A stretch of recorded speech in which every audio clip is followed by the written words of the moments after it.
Pemirsa,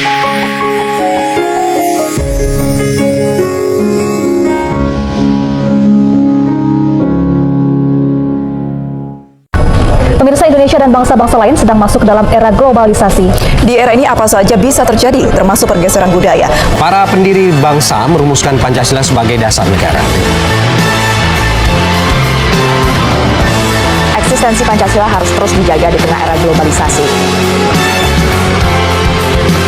Banyak nilai-nilai lokal dan budidaya tradisional yang mulai terkikis. Pancasila bukan hanya sekadar dasar negara, tetapi juga sebagai kompas, benteng, dan cahaya. Pancasila sebagai kompas yang menuntun kita di tengah derasnya arus globalisasi. Pancasila juga sebagai benteng yang menjaga jati diri di tengah gempuran globalisasi. Dan yang terakhir, Pancasila sebagai cahaya yang menerangi jalan bangsa di era globalisasi.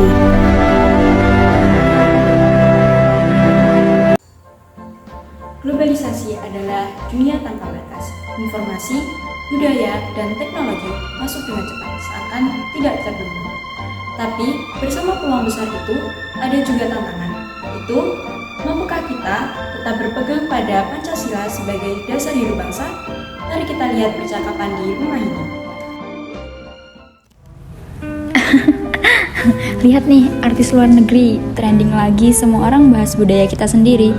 Nggak populer. Itu termasuk tantangan globalisasi, Jang. Budaya luar gampang banget masuk, budaya kita malah terasingkan.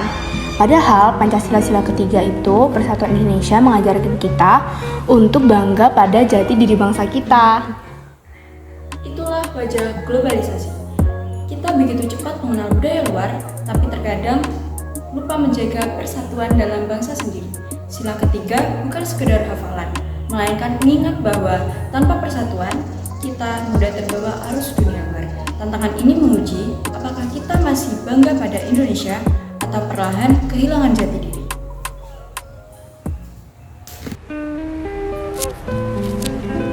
Lihat nih, aku nemu berita hoax. Orang-orang pada gampang percaya banget dah. Akhirnya malah ribut di kolom komentar. Ya ampun, orang-orang mudah banget sih terprovokasi. Arus globalisasi mengalir tanpa henti. Sayangnya, kebenaran sering tenggelam oleh hoax. Inilah ujian terhadap sila kedua, yaitu kemanusiaan yang adil dan beradab. Apakah kita sanggup menjaga adab atau malah ikut larut dalam kebencian?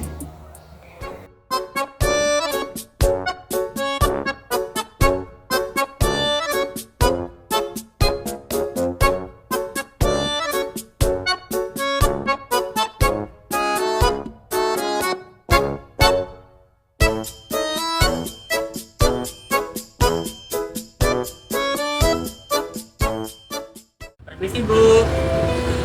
Ya, Ini rengginang buatan saya sendiri, gurih dan renyah lagi. Bisa jadi tambahan jualan di warung. kalau boleh tahu ada rasa apa aja ya Pak? Ada rasa ketan hitam sama ada rasa terasi. Kira-kira harganya berapa segini? Harganya itu 16.000 Bu.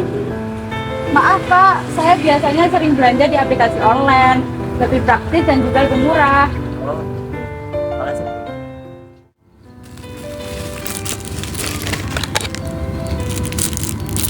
Kasian ya, produk lokal yang dibawa malah harus ditolak. Globalisasi emang bikin serba mudah sih, tapi kalau semua orang milih instan, pedagang kecil seperti apa Akmal tuh akan mati. Terus sila kelima, yang keadilan sosial tuh akan jadi terasa lebih jauh.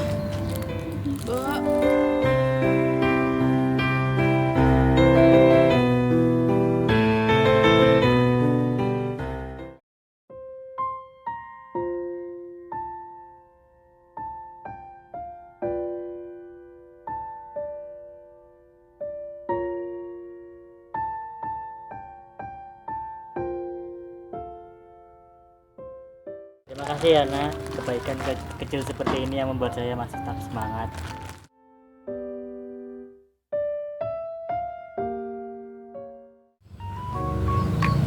Beginilah tantangan globalisasi di bidang ekonomi. Praktis memang menguntungkan, tapi seringkali membuat kita lupa dengan pedagang kecil di sekitar. Padahal keadilan sosial bagi seluruh rakyat Indonesia dimulai dari keputusan sederhana. Maukah kita peduli pada sesama atau hanya mengejar kemudahan pribadi? Jadi, globalisasi itu bisa jadi pisau yang bermata dua ya. Kadang dia bisa jadi peluang, tapi juga bisa jadi ancaman. Benar, apalagi kalau kita bisa menyaring budaya luar dengan Pancasila, justru bisa bermanfaat. Budaya kita bisa dikenal oleh dunia. Aku jadi tahu deh. Intinya, Pancasila itu harus menjadi kompas ya. Tanpa itu akan menjadi kehilangan arah.